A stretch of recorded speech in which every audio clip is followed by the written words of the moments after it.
어떤 기록보다 생생하게 살아 숨쉬는 역사의 현장.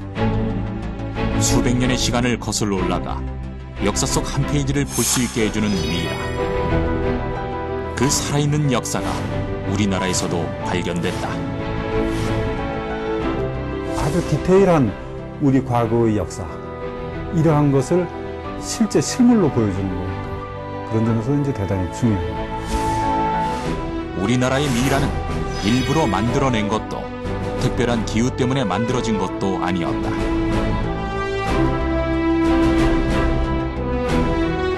전통적인 묘제 양식이 만들어낸 조상의 선물이자 역사의 산 증인인 것이다. 우리나라 미라는 세계 어디에도 없는 아주 독특한 우리만의 것이라고 할 수 있습니다. 21세기를 사는 우리들에게 온몸으로 전하는 그의 메시지, 그리고 머리부터 발끝까지 숨겨진 단서. 과연 그는 누구인가? 그리고 우리는 무엇을 찾아내야 하는가?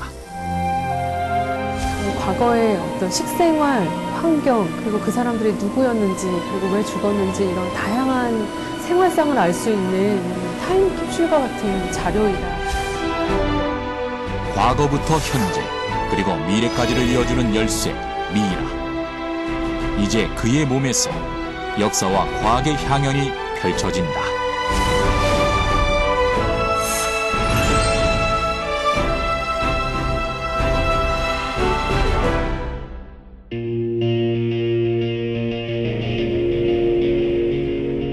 지난해 7월, 대구에서는 한기의 봉토가 발견됐다. 국가산업단지를 개발하기 위해 조사를 하던 중이었는데 나지막한 구릉의 능선 사이에 자리 잡고 있던 봉토가 조사단의 눈에 띄었다. 서로 다른 종류의 흙을 교차해서 쌓은 모양이 판축과 비슷했고, 특히 제일 아랫부분은 흙이 밀리지 않도록 다른 흙으로 쌓은 형태였다. 봉토는 높이가 1.8m가량, 직경 11m, 넓이 8.9m 정도의 크기였는데 마을 사람들조차 이것이 누구의 무덤인지 알지 못하는 상태였다. 저희가 시골 당시에 보니까 앞에 원래 축사가 있었는데 축사 뒤편에 그 봉토 같은 것들이 있어서 최초에는 저희가 삼국시대 무덤을 생각하고 조사를 실시했었습니다. 하지만 예상은 보기 좋게 빗나갔다. 발굴이 진행될수록 회각의 형태가 드러났고, 단단히 굳어진 회각의 뚜껑을 열자 밀봉 상태의 목관이 나타났다. 단단한 석회 안에 숨겨진 회각, 그리고 겹겹이 쌓인 관은 바로 조선시대의 대표적인 묘제, 회각묘를 말해주는 것이었다. 누구도 침입할 수 없을 듯한 좁은 공간에 숨겨진 목관. 목관의 뚜껑을 열면 비밀스런 공간의 주인이 누구인지 밝혀지게 된다. 하지만 보공이 가득 들어차 있어 습의 속에 감춰진 정체가 미라일지 인골일지 알 수 없는 상태였다.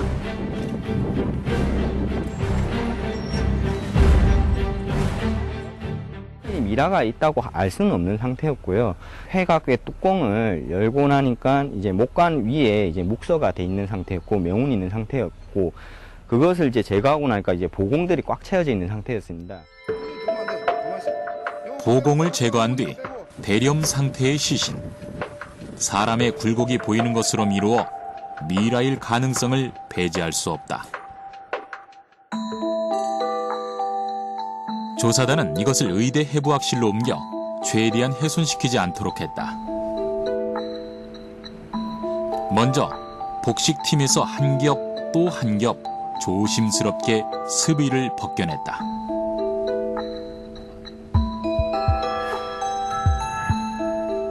의학, 고고학 등 다양한 분야의 전문가들이 숨죽이며 미라가 나타나기만을 기다리는 가운데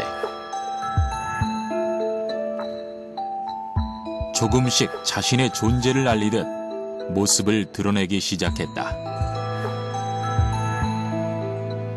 와, 생각대로다.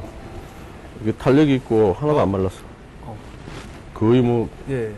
살아있는 것 같아. 색깔만 약간 변화했지. 뭐 물컹물컹한 그대로. 팔도 나오고 있고. 와, 이거 대단하다, 이거. 머리가 새까만 거 보니까 젊으신 분 같은데.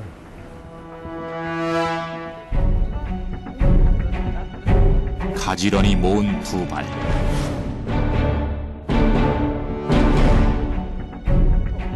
모양이나 질감이 그대로 느껴지는 손톱.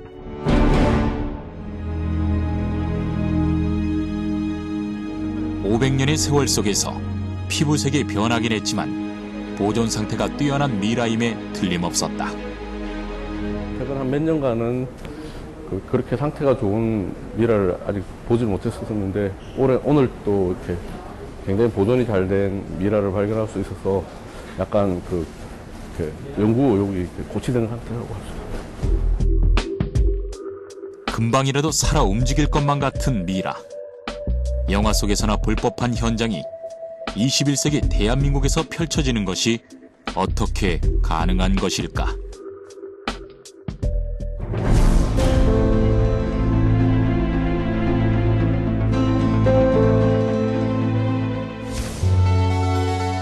미라는 자연적으로 또는 인공적인 처리를 통해 생전의 모습을 간직하고 있는 사람이나 동물의 시체를 말한다. 미라의 사인이나 질병, 함께 출토되는 유물, 그리고 복식은 수백 년 혹은 수천 년 전 생활을 유추해 볼 수 있게 한다는 점에서 역사적인 가치가 높다. 과거 이집트에서는 방부액으로 시신을 썩지 않게 처리한 뒤 인공 미라를 만들기도 했지만 자연 환경이 뒷받침된다면 자연 미라도 가능하다.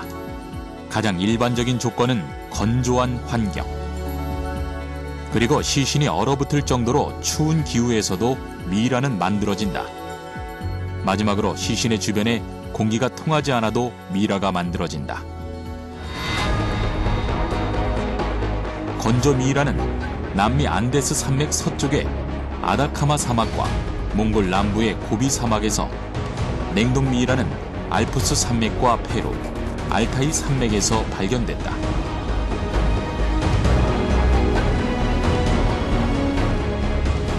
그리고 우리나라에서 발견되는 미라가 바로 공기차단 미라다. 시신의 어떤 처리를 한 것이 아니고 관 내부를 밀폐시키는 걸로 인해서 시신이 공기가 통하지 않고 물도 들어가지 않고 이런 거의 진공 상태 비슷한 그런 상태에서 자연이 만들어진 하나의 미라다, 이렇게 이제 볼 수 있습니다. 그렇다면 깊은 땅 속에 묻힌 채 수백 년의 시간을 넘어 21세기로 온 그는 누구일까? 머리를 싸고 있던 복권을 벗기자 검은 머리카락이 드러났다.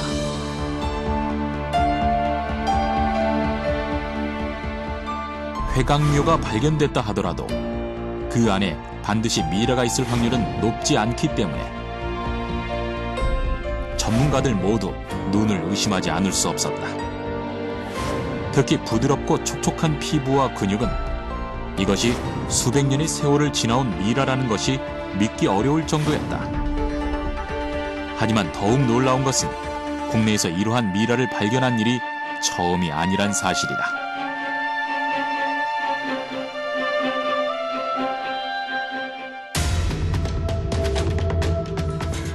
2001년 양주에서 발견된 소년 미라를 시작으로 파주, 일산, 안산 등 각지에서 발견된 미라가 10여 구.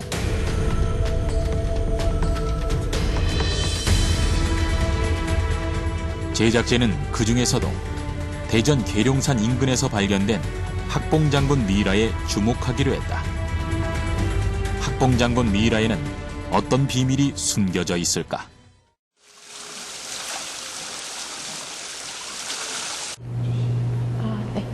여기 계시는 분은 학봉 장군님으로 현재 저희가 원래 2004년도 대전 목달동에서 발견됐었는데,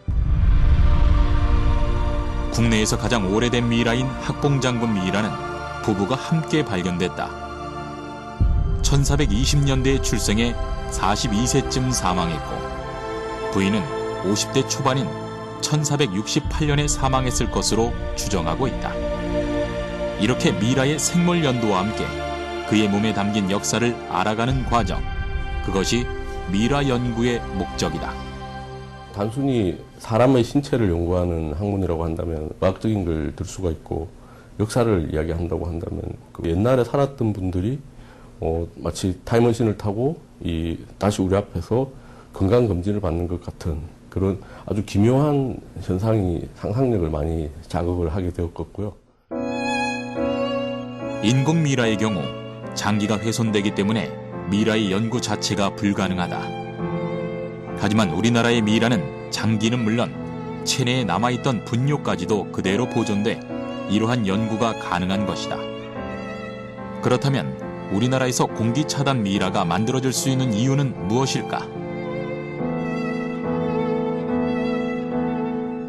그것은 바로 전통적인 묘제 양식에서 답을 찾을 수 있다. 조선시대 무덤의 대부분을 차지했던 회강묘.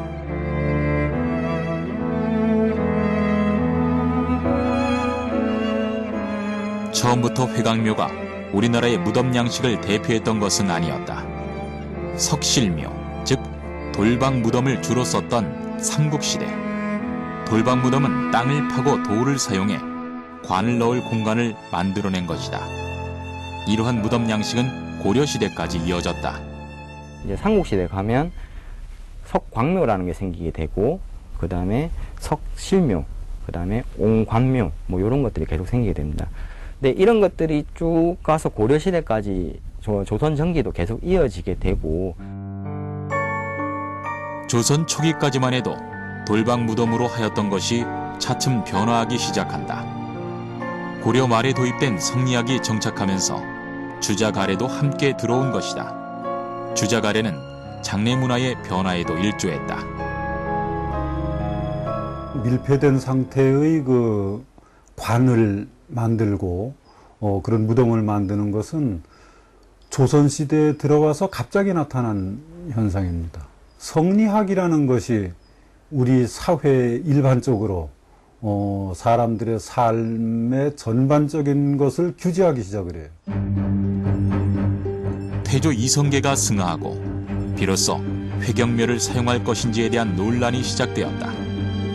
결국 문종의 현릉까지는 돌방으로 만들어졌으나 석실을 쓰지 말라는 세조의 유언은 회경묘를 쓰게 되는 가장 큰 계기가 되었다. 숱한 논란 끝에 세조의 광릉이 만들어진 1467년. 이때부터 돌방 대신 회격을 사용하게 된다. 이후 조선시대의 대표적인 묘제 형식으로 자리 잡았던 회격은 임진왜란을 전후로 또 한 번 변화를 맞는다. 내관, 외곽, 회각의 삼중 구조를 가진 회각묘로 변모하게 된 것이다. 이처럼 왕릉에 사용된 회각묘는 점차 일반 백성들의 묘에도 영향을 주기 시작했다. 대부분은 이장하면서 미라들이 등장을 하는데, 문헌에 이 미라 자체가 어떤 식으로 만들어졌다는 것이 지금 밝혀진 문헌이 없어요.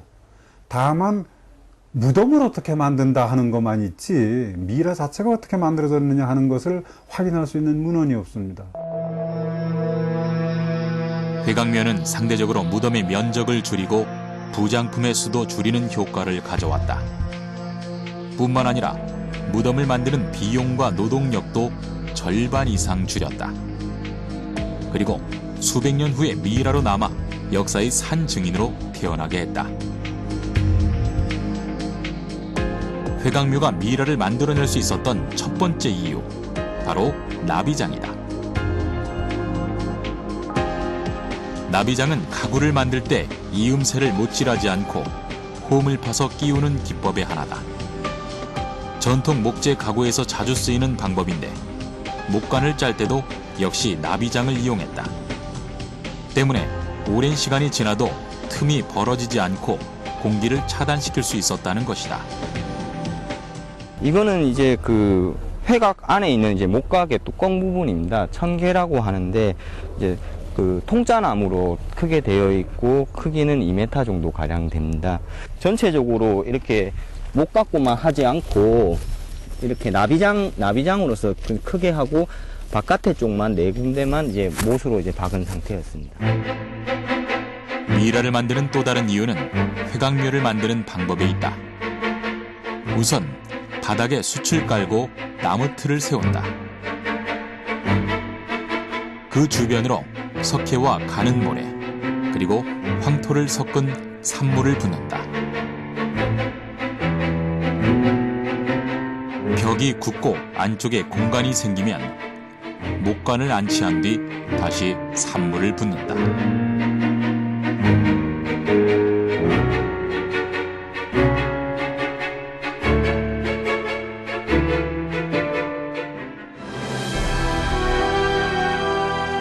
주자 가래에서 표현한 회강묘의 특징은 적중했다.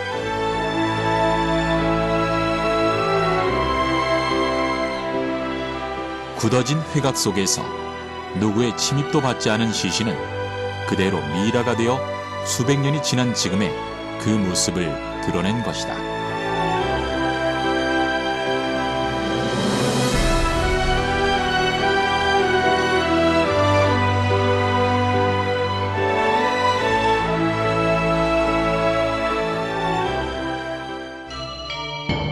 실제로 국립문화재연구소와 서울대 해부학교실팀은 실험지를 통해 미라가 만들어지는 과정을 지켜보기로 했다.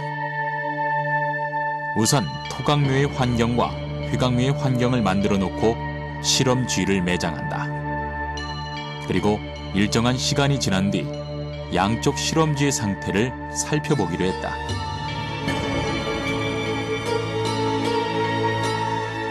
토강묘에 매장한 실험쥐는 시간이 갈수록 부패가 심하게 진행되었지만 회강묘에 매장한 실험쥐는 거의 부패하지 않고 형태를 그대로 유지하고 있었다.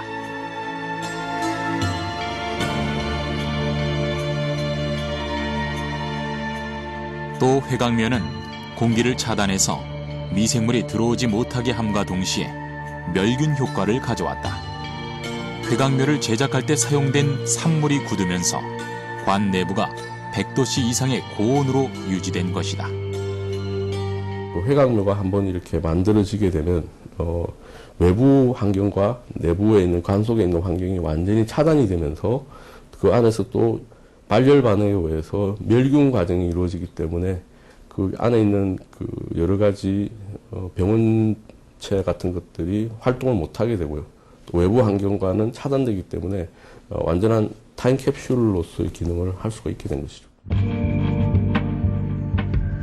기온이 온난하고 사체가 부패하기 쉬운 토양을 가진 우리나라에서 수차례 미라를 발견할 수 있었던 것은 이와 같은 회강묘의 특성 때문이었다.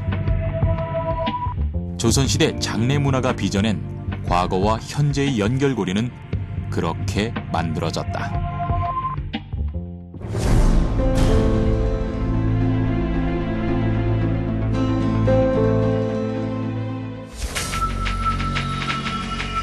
그렇다면 대구에서 발견된 최근의 미라는 어떤 비밀을 담고 있는 것일까? 미라의 몸속 장기 상태를 알아보기 위해 CT 촬영을 해보기로 했다. CT 촬영을 통해 우리는 미라를 훼손하지 않고도 몸속을 들여다볼 수 있다. 빠른 속도로 찍은 1000장의 사진들이 3D 이미지로 구현된다.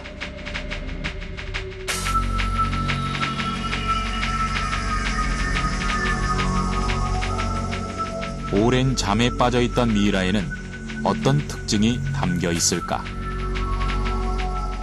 전반적으로는 골격 구조라든지 전체적인 신체 구조는 유지가 잘 되어 있습니다.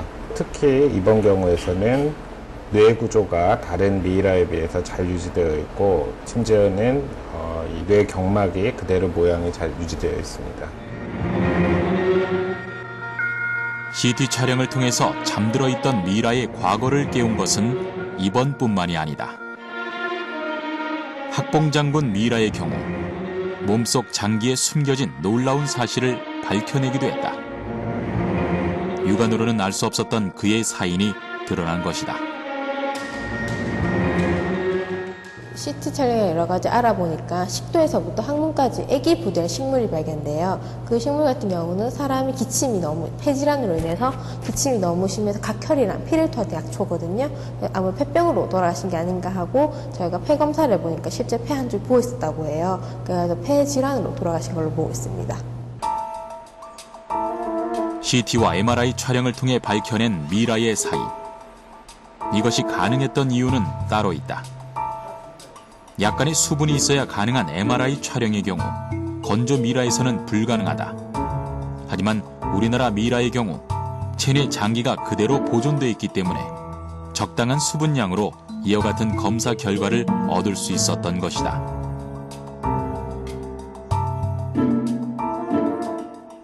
꼭 영상의학과적인 소견이 아니더라도 실제로 해부를 한다든지 다른 방식으로 확인을 하다 보면 여기에 영상으로는 좀 장기를 확인하는 데 일부 제한이 있지만 시술을 통해서 다른 많은 정보를 얻을 수 있습니다.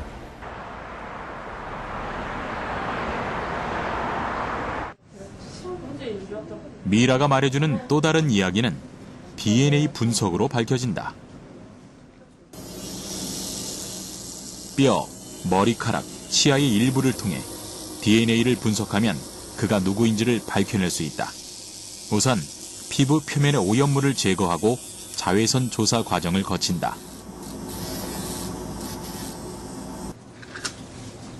그리고 뼈에 남아있는 DNA를 추출하여 염기 서열을 분석하는 것이다.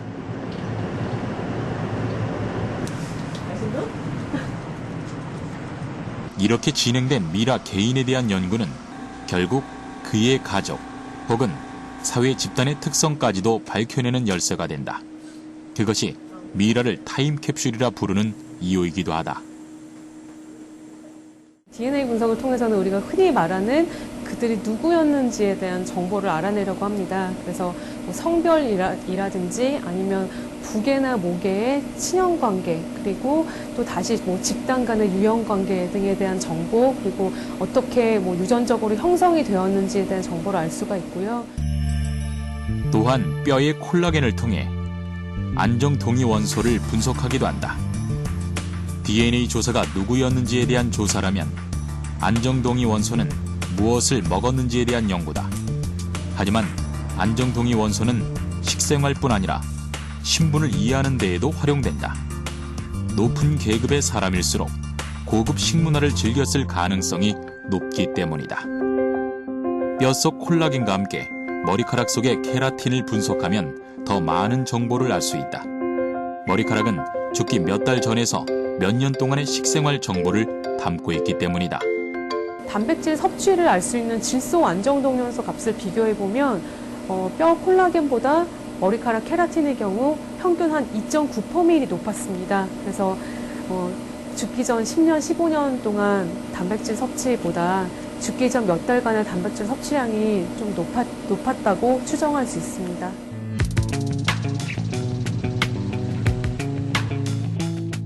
뿐만 아니다. 여타 미라와는 달리 몸속에 그대로 보존되는 국내 미라는 심지어 체내에 남아있던 기생충까지도 연구 분석이 가능하다.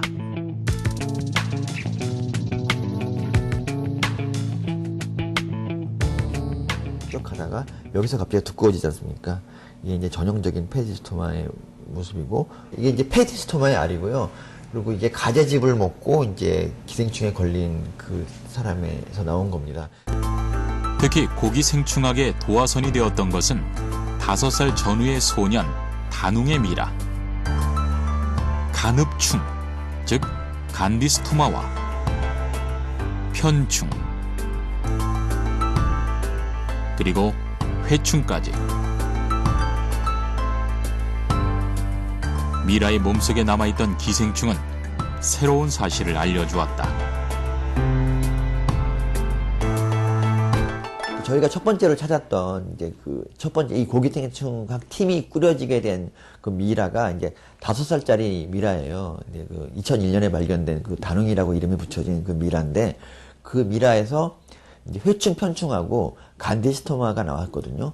근데 이 간디스토마는 사실은 이제 민물회를 먹고 걸리는 기생충이에요. 그런데 5살짜리 애가 그 간디스톰에 걸려 있었다는 얘기는 당시 양반집 자제들은 아주 일찍부터 회를 먹었을 것이다. 미라의 기생충을 연구하는 것은 단순히 어떤 음식을 먹었고 어떤 질병에 걸렸었는지를 알기 위한 것만은 아니다.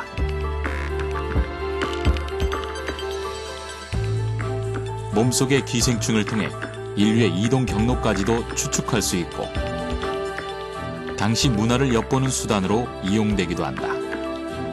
1993년에 세계 최초로 인체 감염이 밝혀진 기생충이 있어요. 그게 이제 찬불 큰이폭충이라는 건데 그게 굴을 통해서 전파되고 그 다른 지역 굴에는 이게 없고 오직 신안 앞바다에만 이 기생충이 있어요. 그래서 이제 그런 줄 알았는데 이제 나중에 경남 하동 신안하고 많이 떨어진 하동에서 미라가 나오는데 그 미라에서 이 찬불 큰이폭충의 알이 나온 거예요.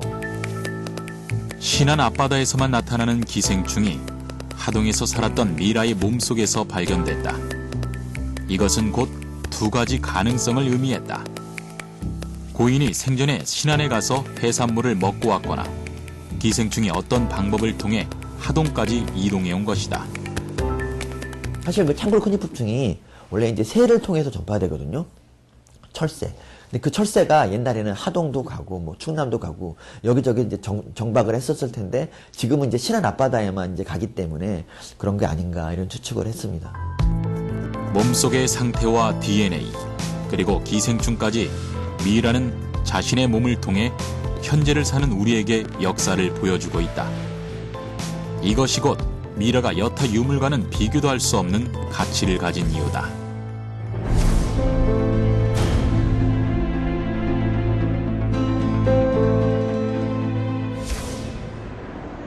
지난 2002년 9월 파주.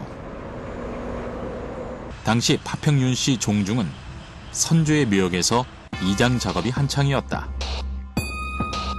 그러던 중 상단부가 파헤쳐진 무연고 무덤을 발견하게 됐고 이것이 과연 누구의 묘인지 확인해보기로 했다.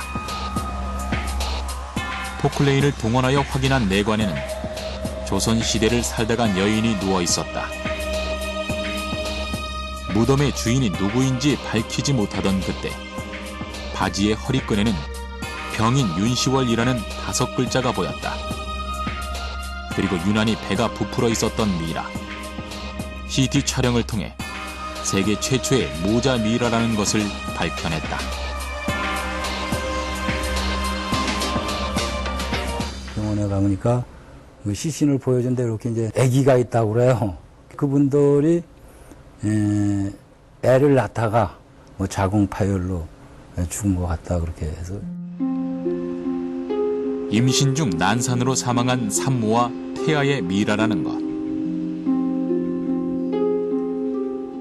출산을 단 5분 남긴 채 아기와 함께 세상을 떠난 여인은 도대체 누구일까? 젊디 젊은 나이에 아이를 낳다가 죽어간 여인. 비록 그 인생은 짧았지만 그녀의 몸은 역사의 산 증인이 되어 우리에게 돌아온 것이다.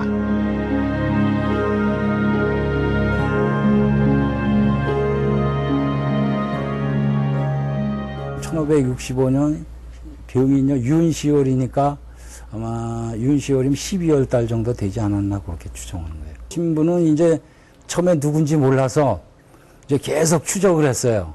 그래도 장례가 워낙 고급으로 지냈고 이게 이제 겉의 모양을 보면 그 문인석 뭐 갖출 건 다 갖췄어요. 미라가 누구인지 알기 위해 파평윤 씨의 족보를 들여다보기로 했다.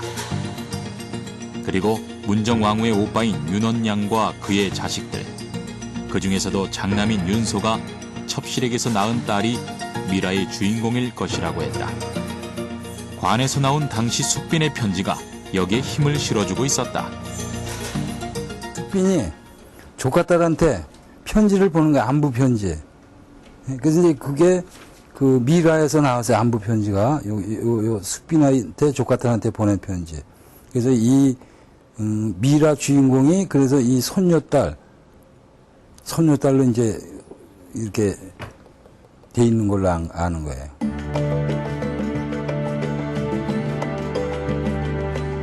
미라와 함께 또 다른 의미를 남겨준 복식과 유물.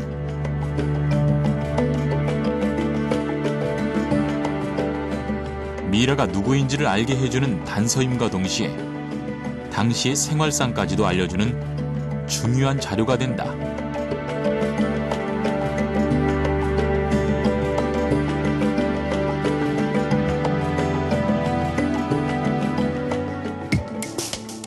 회각의 뚜껑을 열면 우선 고인의 신분이 적힌 명정이 보인다.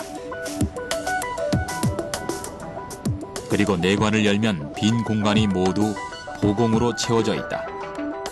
이것을 모두 들춰내면 비로소 대렴 상태의 시신이 보이는데 신분이 높을수록 많은 옷이 사용된다. 대렴 상태를 해포하면 19벌의 옷으로 쌓인 소렴 상태가 드러난다. 마지막으로 머리에서 발끝까지를 싸고 있는 수의가 보인다.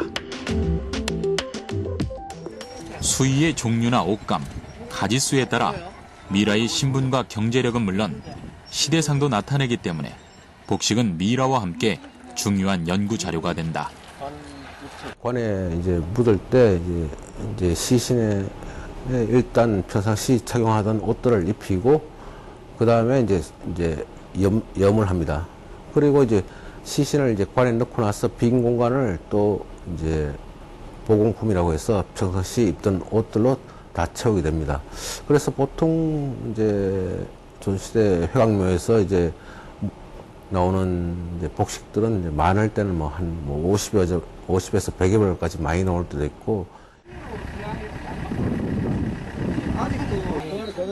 대구에서 발견된 미라도 마찬가지. 명정부터 해포 작업 때 벗겨낸 보공은 물론 수의까지 최대한 훼손되지 않고 보존이 가능하도록 건조와 보수, 소독의 과정을 거친다. 이와 같은 과정은 미라의 신분을 밝혀주기도 하고 우리나라 복식사에 도움을 주기도 한다. 미라가 누구인지를 밝혀낼 가장 중요한 단서 명정.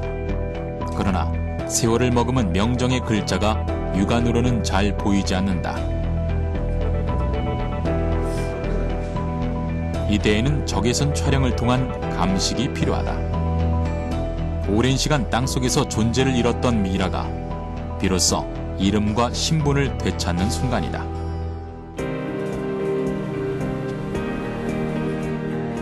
우리 조상들은 죽음을 끝으로 여기지 않았다.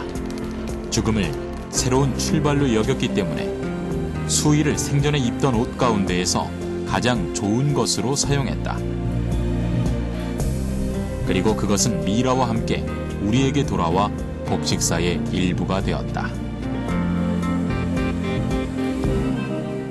출토복식 같은 경우는 그 당시 피상자가 직접 입었던 옷이기 때문에 보통 전성되어 온 이제 복식류들은 이제 뭐 한 100여 년 이상 올라가지 않지만 이제 회각묘 같은 경우는 거의 뭐 조선 전기부터 조선 후기까지 있기 때문에 그 당시에 입었던 옷을 이제 실제 이제 수습할 수 있게 되어서 이제 복식사 연구에 많은 도움이 되는 유물들입니다.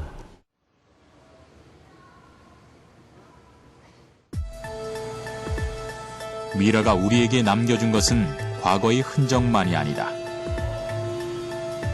우리는 과학의 새로운 분야까지도 시도할 수 있게 되었다. 약간은 일그러진 미라의 얼굴에서 선조의 모습을 복원할 수 있게 된 것이 바로 그 예다. 강릉 최씨 문중의 미라는 발굴 당시 그 모습을 유추하기 어려울 정도였다. 하지만 CT 촬영 후 뼈 이미지를 추출하여 복원을 시도했다. 머리 뼈의 계측치 분석을 통해서 얻은 자료들로 눈, 코, 입, 그리고 귀 등의 예측 데이터들을 얻게 됩니다. 그 다음으로는 주요 얼굴 근육에 대해서 복원을 시행을 하고 눈, 코, 입 등의 데이터들을 적용을 해가지고 그 부위들을 완성을 하게 됩니다. 뼈 이미지에 눈, 코, 입, 얼굴 근육까지 복원한 다음 성별, 나이, 인종에 대한 데이터를 적용해서 피부를 완성한다. 오차 범위를 최소화한 피부를 적용하여 비로소 미라의 실제 얼굴을 추정하는 것이다.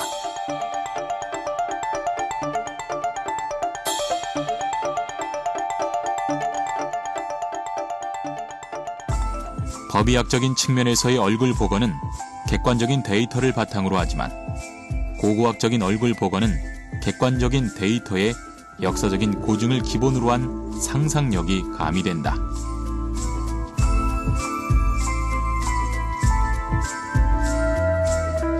얼굴 복원은 신원 확인을 위한 법의학적인 목적이 가장 크지만은요, 근래에 들어서는 이 얼굴 복원이 정확성들이 많이 향상이 돼가지고 그 부분을 고고학적인 유명 인사들이나 아니면은 인류에 대한 얼굴에 대한 궁금증을 해결하기 위한 수단으로 이렇게 사용되고 있습니다.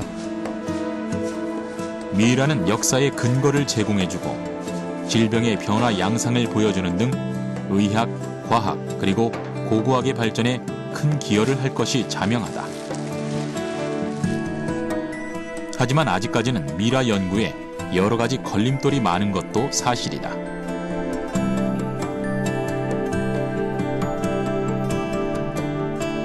우선 의도된 미라가 아니라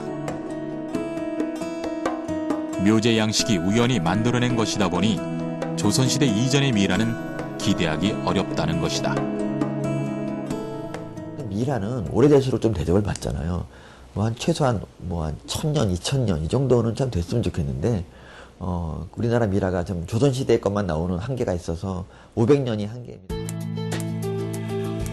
또한 함께 출토되는 유물과는 달리 유형 문화재로 간주되지 않기 때문에 등록하거나 신고해야 될 의무가 없다.